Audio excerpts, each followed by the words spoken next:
예, 수요일 묵상의 시간입니다.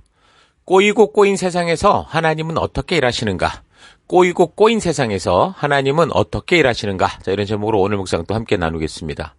자, 어제 우리는 상황과 환경이 어떠하든 끝까지 하나님의 약속이나 명령을 따라 살아가는 그 남은 자를 통해 일하시는 하나님의 그 사역의 모습을 볼 수 있었습니다. 하나님이 주신 새 언약, 예수님께서 이 땅에 오시고 맺어주신 새 언약, 그러니까 성령이 주인 되어 이끌어가는 새 언약, 그 교회는 그럼 어떻게 이 세상에서 존재해야 되는가? 그래서 우리는 바울의 행적을 통해 이런 부분을 잘 살필 수 있어야 됩니다.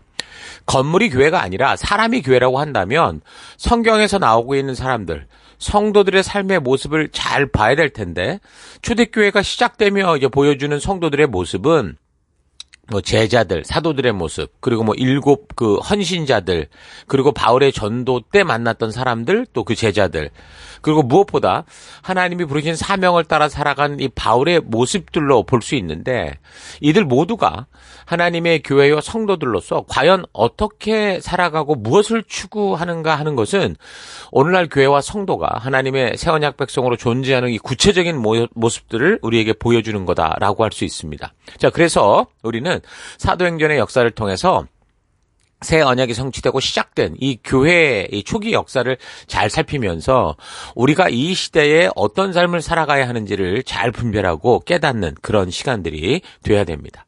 그냥 성경이 아니라 바로 성도인 내가 어떻게 지금 이 시간을 살아가야 하는가 하는 그 하나님의 백성이요, 증인이요, 빛과 소금된 백성으로 살아갈 나에게 하나님께서 말씀하시는 것이 바로 이런 사건이다라는 거 잊지 마시고 성실하고 차분히 또 깊고 정확하게 살펴갈 수 있기를 바랍니다. 자, 바울이 지금 3차 전도 여행 후 예루살렘에 와서 결국 유대인들에 의해서 붙잡혔고 죽을 고비를 넘기면서도 복음을 전하는 것을 멈추지 않고 있었는데 아무도 지금 바울을 보호하거나 변호할 수 없는 그런 상황에서 바울은 홀로 남아서 너무도 두려운 그런 지경에 예수님께서 이제 바울에게 나타나시죠. 네가 이렇게 전하는 복음을 로마에서도 전하게 될 거야 라고 말씀을 하십니다. 자, 그러면 천지의 주제가 되신 하나님께서 말씀하셨으니까 금방 이제 로마로 가서 이 복음을 전하게 될 수 있느냐라고 생각할 수 있을 텐데, 근데 그런 말을 해주시고도 바울은 이 가이사랴 감옥에서 거의 2년의 세월을 보내게 됩니다. 창조주 하나님, 만유의 주제, 역사의 주관자가 말씀하신 건데도 2년씩이나 시간이 흐른다면 오늘날 우리와 같은 성도들에게 내가 들었던 음성이 주님의 음성인가 싶어서 의심하고 절망하고 하나님을 원망하는 그런 삶을 살지 않았겠습니까? 지금 너무 도움이 절실한데 약속은 들었는데 아무것도 없이 2년이 흘러갔다. 이건 완전히 정말 불신의 그 이유가 될 수도 있겠죠. 자, 그래서 우리는 이런 바울을 통한 역사들을 보면서 하나님께서 일하시는 방법에 대해 바르고 온전하게 또 깨달아서 우리가 좀 바르게 이 상황들을 분별할 필요가 있습니다. 하나님은 전능한 능력으로 보니까 슈퍼맨처럼 막 이렇게 즉각적으로 일하시는 분이 아니시더라는 거죠.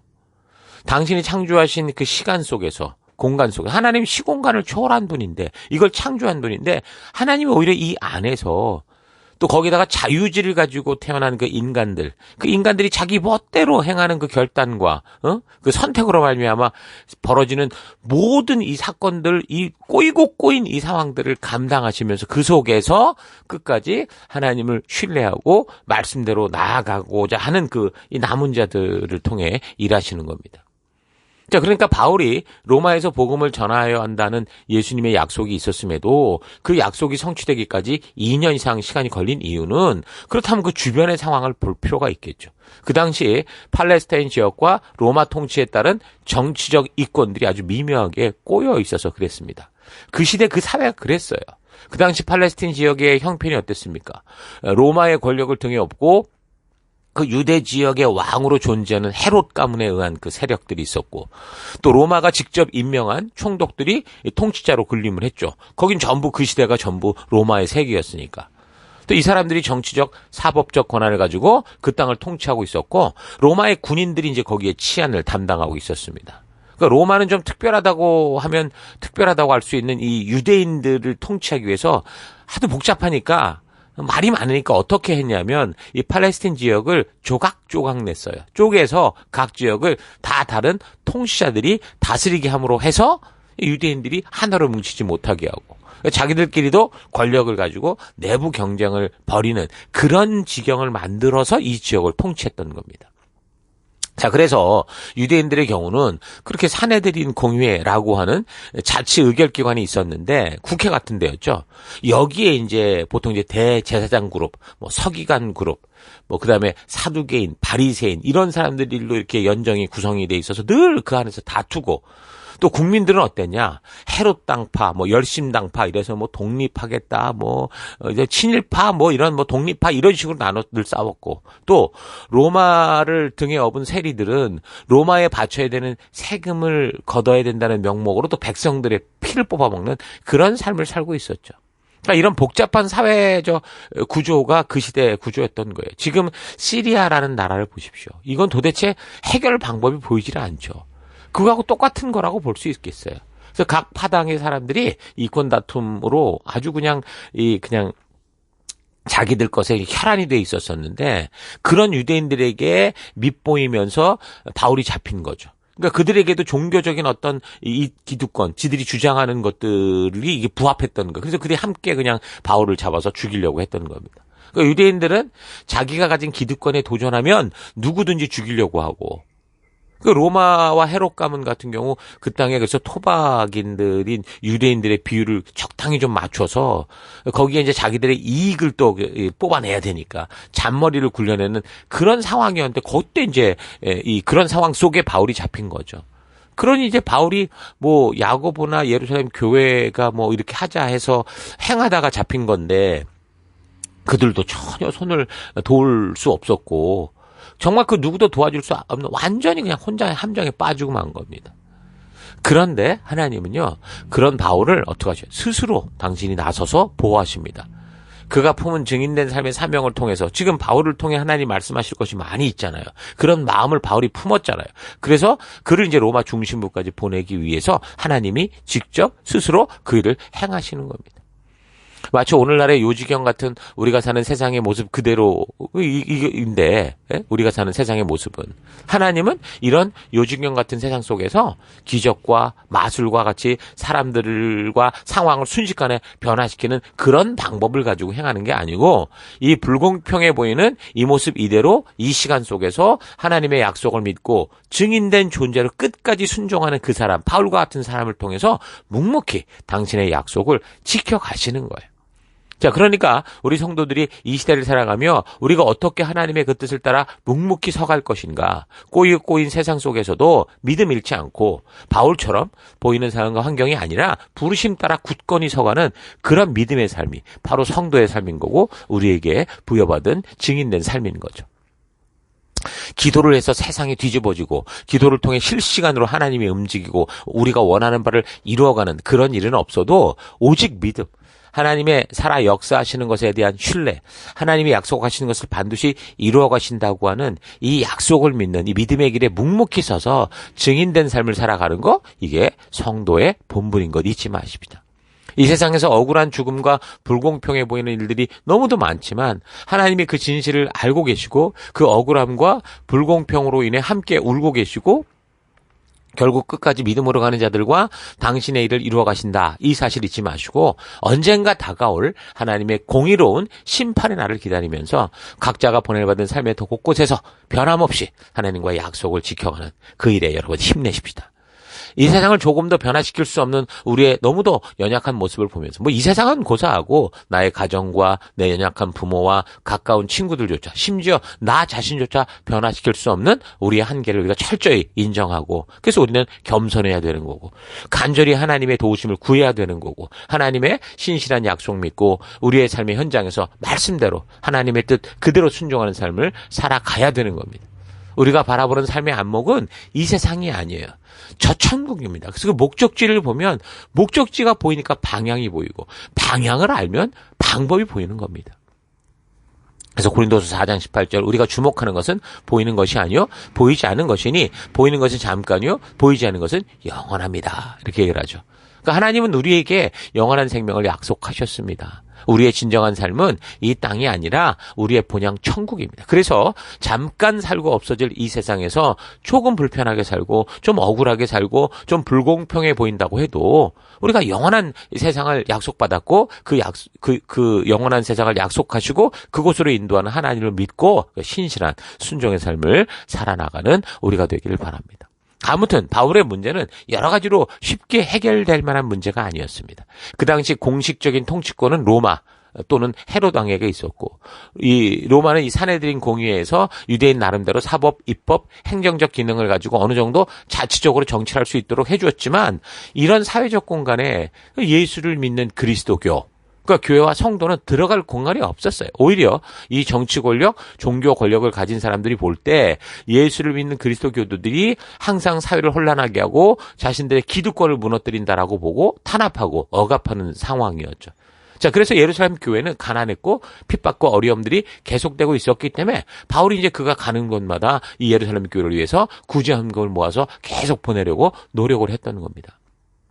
그래서 바울은 이런 유대인의 정치 구조를 잘 알고 있었기 때문에 이 예루살렘을 복음화시키는 일들이 불가능하다라는 걸 이미 알았고, 그가 맡은 사명, 이 복음을 열방에 전해야 되는 일을 위해서 그 당시 세계 중심이라고 할 수 있는 로마로 가야 되겠다 생각을 한 거죠. 그래서 유대 예루살렘의 치안을 담당하는 로마의 천부장이 봐도 바울과 얽힌 이 문제는 유대 자치기구, 그러니까 사내들인 공의의 힘으로는 이게 해결되지 않고 오히려 이게 뭐 바울이 유대인이면 깨끗하게 끝나는 건데 로마 시민이니 그 로마 시민을 죽이려고 하니까 실제적인 통치권을 가지고 가이사라 지역으로 보내서 실제적인 통치권을 가지고 있는 그 가이사라 지역으로 보내서 로마 총독으로 하여금 이 문제를 해결하게 하려고 그렇게 한 거죠. 자, 그렇지 않아도 점령지에서 벌어지는 반란 같은 상황은 굉장히 민감한 문제거든요. 정치자가들 목숨이 왔다 갔다 할 정도였으니까 이런 약점을 빌미로 군중의 힘을 가지고 덤벼든 이 유대인들과 또 로마 시민권을 가지고 있는 바울의 문제를 해결하는 게 쉽지 않았을 거라는 거죠. 그래서 그 당시 유대 관할 총독이었던 벨릭스 총독에게 이를 보냈던 겁니다. 이 당시 총독들은 사실 뭐 거의 정치적인 여우들이죠. 능구렁이들이었어요. 요즘도 정치가들 보세요. 얼마나 능구렁이 같습니까? 위로는 로마의 권력 앞에 윗보이지 말아야 되고 아래로는 백성들이 아우성을 치니까 그 중간에서 정말 자기 거 챙겨 먹으려고 하면 머리 정말 잘 굴려야 되는 그런 상황들이었거든요. 그래서 이 사람 벨릭스가 이 재판을 맡으면서 뭐 유대인들의 환신도 좀 사고 또 바울에게 뭘 좀 뜯어낼까 싶어가지고 그래서 바울을 2년간 구류하게 되는 거예요. 그러니까 이런 상황이면 어떤 문제를 빨리 풀어야 삶을 살아갈 수 있는 이 한국 사람들, 일반 사람들 입장에서는 속 터지는 일이죠. 바울도 전도의 사명을 가진 자로서 하루하루가 소중한 날이었을 것이고 하나님께서 약속하신 바가 있었기 때문에 이렇게 오랜 시간 아무 이유 없이 묶어두는 것에 대해서 상당히 마음 상하고 또 더 나아가면 하나님은 원망스러운 생각이 들었을 수도 있지 않았겠습니까? 근데 바울은 이렇게 억울하게 잡혀있는 상황이 2년이나 지나가고 있었는데도 뭐 원망이고 이게 문제가 아니었어요. 그에게는. 끝까지 자기가 처한 상황 속에서 끝까지 자신의 사명을 잊지 않고 그가 처한 그 상황 환경 속에서 어떻게 이 증인된 삶을 살 수 있을까 여기에 집중하고 있었던 거죠.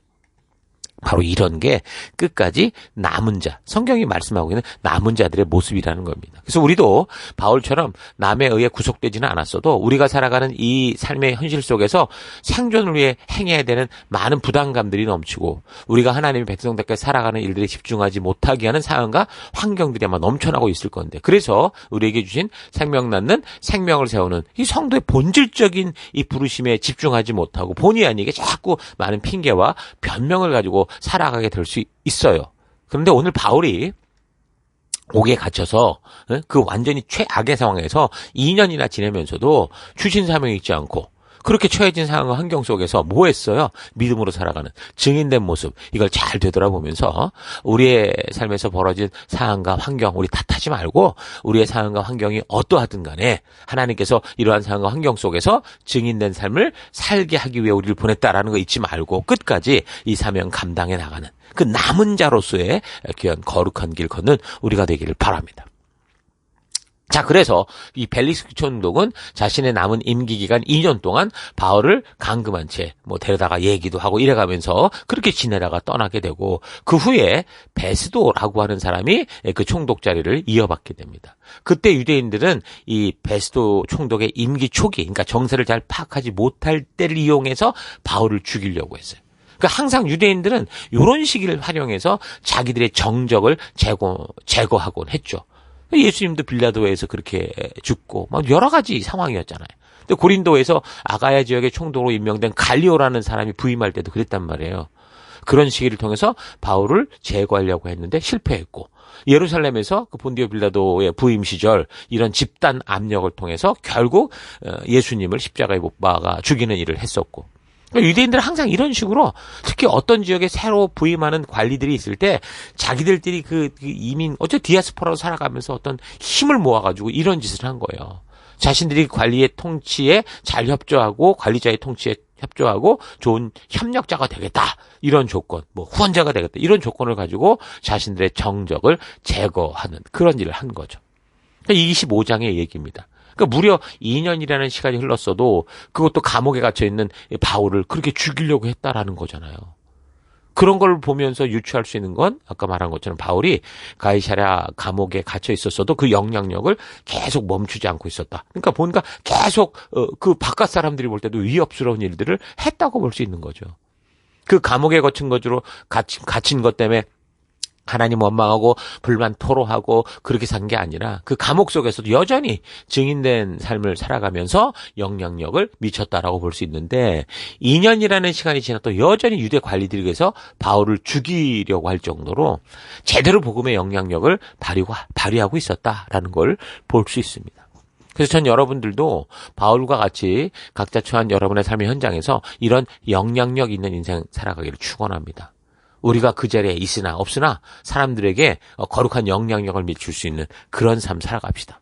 있으나 없으나 그냥 아무것도 필요 없어, 이런 존재가 아니라 정말 뭔가 그들 삶 속에 영향력을 줄 수 있는 그런 우리가 되기를 바랍니다. 어찌됐든 유대인들이 예루살렘으로 올라온 베스도 총독에게 그렇게 바울을 고발하면서 바울을 가이사랴에서 다시 예루살렘을 좀 불러 올라오게 해달라, 그렇게 간청을 하죠. 그 이유는 뭐였냐면 바울이 올라오는 길에 매복해 있다가 바울을 죽이려고 하는 그 의도가 있었기 때문에 암살하려고 했었죠.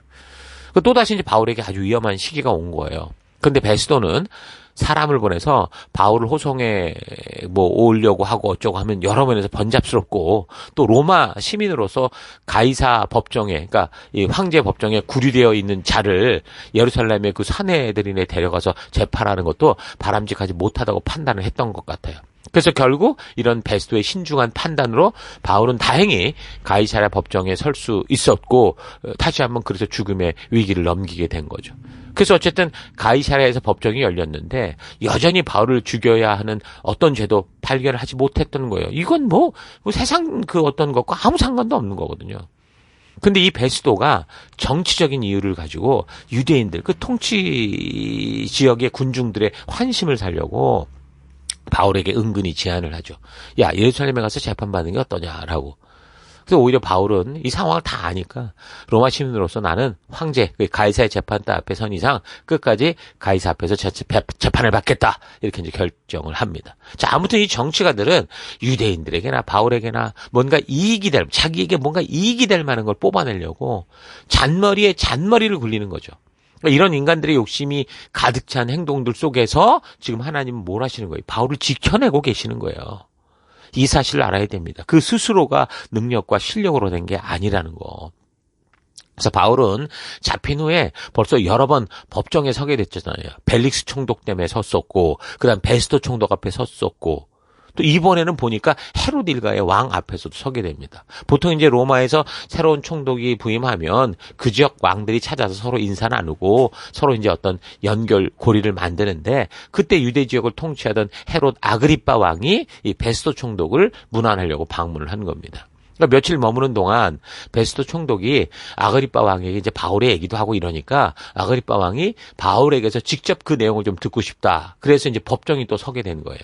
그 25장 끝부분과 26장 이야기입니다. 자, 그러니까 바울은 벨릭스, 그를 이은 베스도에 이어서 헤롯 아그리빠 왕의 재판 때까지 섰지만 저들은 바울의 잘못을 발견하지 못합니다. 그러니까 바울이 그러니까 황제에게 항소하지 않았다면 이 사람 풀려나도 되는 거 아니냐라고 말할 정도였다라는 거죠. 자, 그런데 여전히 바울을 붙잡고 놓지 않는 이유는 뭔가 이익이 될 만한 것을 뽑아내려고 한 거예요. 뭐 빨리빨리 보내면 되는데 그러지도 않고 있었던 걸 보며. 그래서 하나님은 바울의 항소를 통해 그가 로마의 시민인 것을 통해 그를 감옥에 가둬놓은 게 아니라 이런 상황을 보면 그 당시 바울에게 가장 안전한 장소는 사실 여기 감옥이었어요. 안전한 감옥에 보호하면서 결국 그 바울을 로마로 보내는 그 일을 행하셨던 겁니다. 감옥 생활이라는 것이 참 좋지 않게 느껴지지만 그러나 바울이 만약 그냥 자유의 몸으로 있었다면 바울을 죽이고자 결단한 그 40명이 넘는 유대인들 그 암살자들에게 죽었을 가능성이 많아요. 그렇게 보면 로마의 군대가 지키는 감옥은 생활에 있어서는 좀 불편한 게 있을 수 있을지 모르나 그것처럼 안전하고 그것처럼 생명이 보장되는 그런 것은 없었겠죠. 여러분들의 삶 속에서도 어쩌면 감옥과 같은 이런 삶이 불편하고 곤란한 상황이 있을 수도 있을 것인데 그 상황이 정말 우리 주님과 동행하는 길이라고 한다면 바울이 겪었던 이런 상황을 잘 기억하면서 우리가 우리 가슴에 품은 하나님의 이 진심을 전하기 위해서 하나님이 계획하시고 약속하신 그 언약을 품고 끝까지 믿음으로 오직 말씀의 가치를 따라 그 폭풍 속을 뚫고 나가는 여러분 될 수 있기를 바랍니다. 자, 그래서 오늘 하루 이렇게 꼬인 세상, 억울한 세상, 내가 생각대로 되지 않는 이런 세상 속에서 하나님은 도대체 어떻게 일하시는가 하는 거 좀 깊이 생각해 보면서 나는 이렇게 악이 판을 치는 세상에서 성도요, 증인이요, 사명자로서 어떤 마음의 태도로 살아가야 되는가 심사숙고해 보기 바랍니다. 각자의 욕심을 따라 살아가면서 꼬일 대로 꼬여가는 이 세상에서 과연 성도인 우리들은 어떻게 살아야 될까요? 하나님께서 일하실 때 모든 일을 마술처럼 풀어내서 슈퍼맨 영화에서 결국 권선징악을 이루듯 그런 세상이 우리 눈에 금방금방 나타나도록 그렇게 일하는 게 아니라 이 모든 일들을 마지막 심판대 앞에서 하나님의 공의를 따라 각 사람의 행동을 심판하실 건데, 자, 그렇다면 성도인 우리는 이 땅을 살아가면서 어떤 삶을 살아가야 될까? 성도로서 어떻게 살아가는 게 옳은가 하는 것을 신중하고 깊이 되돌아봐야 되는 겁니다.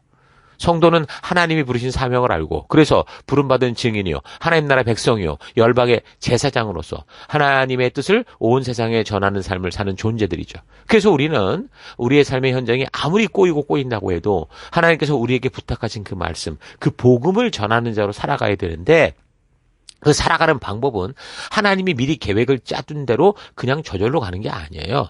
하나님이 미리 우리에게 주신 하나님의 법도와 규례와 명령과 계명의 가치를 알고 그 가치를 따라 우리 스스로 이 자유의지를 가지고 스스로 순종하며 살아가야 되는 겁니다.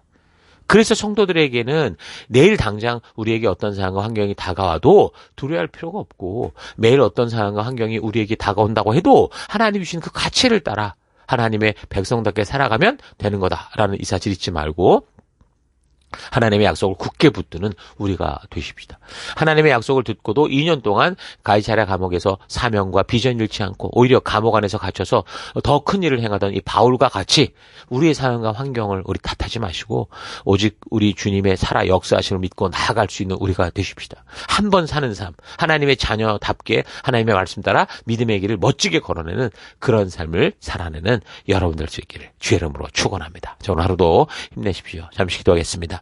하나님, 우리의 삶에는 참으로 자기의 욕심에 가득 찬 사람들의 삶으로 가득 차 있는데 그래서 바른 말씀대로의 길을 가면 손해보고 무너지는 세상에서 그런 현실을 핑계로 하나님의 뜻을 따르기보다 세상의 길을 따라왔던 것 회개합니다. 우리가 이 세상에서 걷는 길은 세상을 닮아가고 세상에서 머리가 되고자 함이 아니라 우리 하나님의 사랑과 영원히 예비되어진 천국이 있다라는 이것을 알리는 삶이라는 증인된 삶이라는 거 잊지 않고 이 세상에서 기쁨으로 말씀의 가치대로 살아가는 증인이요 천국을 향한 나그네 인생 되기 원합니다. 상황과 환경이 나를 주도하지 않고 내가 그 상황과 환경을 말씀의 가치로 이겨내서 어떤 상황과 환경 속에서도 굳건히 하나님의 언약을 따라 믿음의 길을 걸어가는 내가 되기를 원합니다. 하나님, 꼬이고 꼬인 세상 속에서 하나님은 여전히 살아계셔서 이 넘어졌고 무너졌고 계속 죽음을 향해 가는 이 세상 속에서 하나님이 여전히 하나님의 백성을 구하시고 인도하시고 우리와 동행하시고 잊지 않고 이 하루도 그런 하나님과 동행하는 그런 하루 되기를 결단하며 예수님 이름으로 기도했습니다. 아멘.